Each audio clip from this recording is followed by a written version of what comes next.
नमस्कार, आपण पाहत आहे भांडा फोड न्यूज. एका दमात भ्रष्टाचारी कोमात.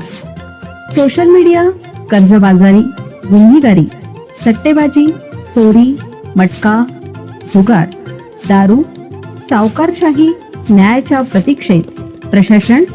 भांडाफोड न्यूज. एका दमात भ्रष्टाचारी कोमात. इचलकरंजी रेल्वेसाठी जनआंदोलनाचे रणशिंग. मंजुरी मिळूनही प्रकल्प रखडल्याने नागरिक आक्रमक. प्रांत कार्यालयावर धरणे आंदोलन.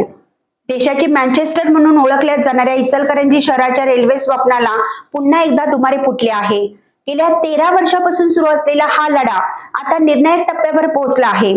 2017 मध्ये रेल्वे मार्गाला मंजुरी मिळूनही केवळ नेतीच्या तांत्रिक पेचामुळे हा प्रकल्प कागदावरच राहिला आहे. लोकप्रतिनिधींच्या अनास्थे विरोधात आता रेल्वे कृती समितीने थेट जनतेच्या दरबारात जाण्याचा निर्णय घेतला असून इचलकरंजीत पुन्हा एकदा आंदोलनाचा जाळ दगदगू लागला आहे.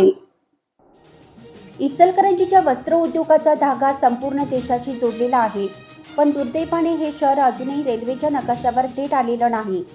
2012 पासून सुरू असलेल्या या लढ्याला 2017 मध्ये यश आलं होतं. तब्बल 15,000 विद्यार्थ्यांनी पंतप्रधानांना पत्र लिहून हातकणंगले इचलकरंजी या 8 किलोमीटरच्या रेल्वे मार्गाला मंजुरी मिळवून दिली होती.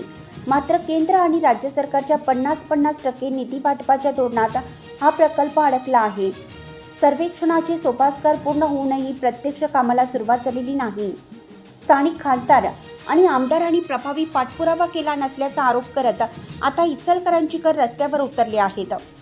सोमवारी इचलकरंजी प्रांत कार्यालयासमोर रेल्वे कृती समितीच्या वतीनं एक दिवसीय लाक्षणिक धरणे आंदोलन करण्यात आलं.